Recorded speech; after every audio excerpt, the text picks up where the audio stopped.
एक अद्भुत सैनिक और एक पौराणिक कहानी का नायक, तुम्हारा भाई जिसे देवता मानते हैं, जब वो आएंगे, और वो जरूर आएंगे,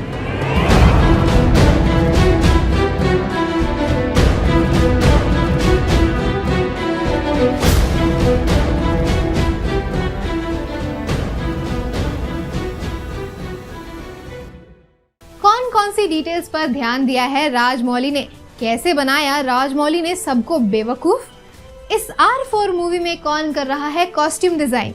नमस्कार दोस्तों, मैं हूं आपकी होस्ट पंखुरी और आप सबका बहुत बहुत स्वागत है वॉलीग्रैड स्टूडियोज में। दोस्तों, वीडियो शुरू करने से पहले आप सबके लिए एक बहुत ही इंपॉर्टेंट इन्फॉर्मेशन है। अगर आप भी सिनेमा की दुनिया से जुड़ना चाहते हैं, काम करना चाहते हैं, तो हम आपके लिए एक बहुत ही सुनहरा मौका लेकर आए हैं। डिस्क्रिप्शन बॉक्स में दिए हुए जॉब लिंक पर जरूर क्लिक कीजिए और इस अपॉर्चुनिटी का भरपूर फायदा उठाइए। दोस्तों, RRR मूवी जो कि इंडियन सिनेमा की सबसे बड़ी ब्लॉकबस्टर हिट हुई थी, इसने सारे रिकॉर्ड्स तोड़े थे बॉक्स ऑफिस के, यहाँ तक कि हॉलीवुड में भी इसे बहुत ज़्यादा पसंद किया गया था। लेकिन इस फिल्म के कुछ ऐसे डिटेल्स हैं, कुछ ऐसे हिडन फैक्ट्स हैं जिस पे शायद ही लोगों की नज़र गई हो या ध्यान गया हो। तो क्या है वो डिटेल्स, चलिए जानते हैं। सबसे पहला, जब आप देखेंगे कि राम एक झंडा उठाते हैं और उसे गीला करते हैं पानी में, तो इसका सिग्निफिकेंस ये है कि जब भीम बच्ची को बचाने के लिए जा रहे होते हैं तो फिर वो आग के थ्रू गुजरते हैं। उस समय भीम अपने शरीर पर वो झंडा लपेट लेंगे ताकि उन्हें और उस झंडे को आग ना लगे। अब दूसरा फैक्ट आप देखेंगे, जब सीन हो रहा होता है दोस्ती सॉन्ग का, उस समय आप देखेंगे भीम और राम दोनों की ही नजरें किसी न किसी को ढूंढ रही हैं। अब राम ढूंढ रहे हैं लच्चू को और भीम ढूंढ रहे हैं मल्ली को। और आप ये देखिए कि इन दोनों को ही एक दूसरे के बारे में पता है, यानी कि राम को पता है कि मल्ली कहाँ है और भीम को पता है कि लच्चू कहाँ है। लेकिन इन दोनों को ये नहीं पता कि ये दोनों आपस में एक दूसरे के बारे में जानते हैं। अब लास्ट में जाकर ये दोनों जिसे ढूंढ रहे होते हैं उससे मिल तो जाते हैं, लेकिन कुछ कर नहीं पाते हैं। उसके बाद आप देखेंगे कि जब राम को लच्चू मिल जाता है वो उसे खूब मारते हैं। उसी बीच में उनके हाथ में जो लॉकेट है वो गिर जाता है टूटकर। इसका सिग्निफिकेंस ये है कि बस करो, और कितना मारोगे अपनों को।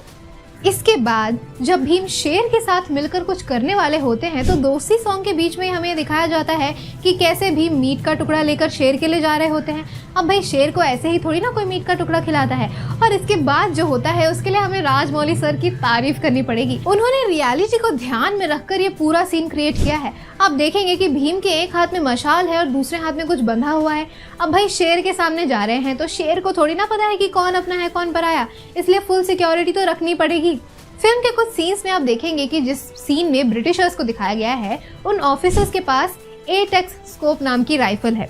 अब जो लोग पबजी खेलते होंगे उन्हें इसके बारे में पता होगा। अब जहाँ तक मुझे पता है कि ये एटेक्स राइफल सबसे पहले 1941 के दौरान, वर्ल्ड वॉर 2 के दौरान यूज हुई थी, और ये कहानी है 1920 की।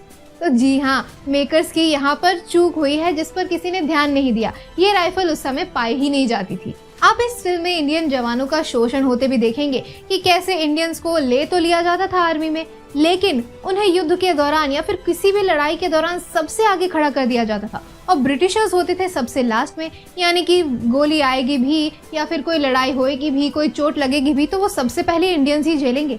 ये सब आपने इस फिल्म में भरपूर देखा होगा, स्टार्टिंग से लेके एंड तक। अब आपने शायद ये भी गौर नहीं किया होगा कि भीम जो भी बाइक यूज करते हैं वो हमेशा अलग मॉडल की और अलग नंबर्स के साथ होते हैं। तो भीम के पास अपनी कोई बाइक नहीं है। उनकी दुकान पे जो रिपेयर होने के लिए बाइक आती हैं वो उन्हीं का यूज कर लेते हैं उसे रिटर्न करने से पहले। अब आप इस फिल्म में एक और सीन देखेंगे। स्टार्टिंग में ही शायद ये दिखाया जाता है कि भीम अपने ऊपर खून डाल रहे होते हैं, और ऐसा ही कुछ सीन बाहुबली में भी दिखाया गया था। लेकिन आपको बता दूं कि बाहुबली में असली खून यूज किया गया था। इस फिल्म में वो जो खून जैसा कुछ दिख रहा है वो बहुत ही थिक विस्कोसिटी का लिक्विड है, और वो पर्पल कलर का लिक्विड है। वो ना ही कोई खून है और ना ही कुछ और, वो किसी प्लांट का एक्सट्रैक्ट है जो कि भीम यूज करने वाले हैं शेर को अपने कब्जे में करने के लिए। इन सब के अलावा RRR में आपने देखा था कि कैसे इन एक्टर्स की कॉस्ट्यूम्स बहुत ही ज़्यादा मायने रख रही थी उस दौर के हिसाब से, और इस फिल्म में बहुत ही इम्पोर्टेंट कैरेक्टर था उनका। अब आप देखिए, ये तो बात हो गई RRR फिल्म की। बात करते हैं R4 फिल्म की। तो R4 में भी कॉस्ट्यूम डिज़ाइनर का काम कुचिपुड़ी कृष्णा ही कर सकते हैं, जिन्होंने R3 में भी कॉस्ट्यूम डिज़ाइन किया था। उसके अलावा डिज़ाइनर ईका लखानी का भी नाम सामने आ रहा है, जिसने संजू फिल्म में कॉस्ट्यूम डिज़ाइन की थी और अलग अलग दौर में संजय बाबा के कॉस्ट्यूम्स दिखाए गए थे, तो वो भी बहुत ही ज़्यादा टैलेंटेड हैं। अब देखते हैं कि मेकर्स किसे चूज़ करते हैं as a costume designer film R4 में।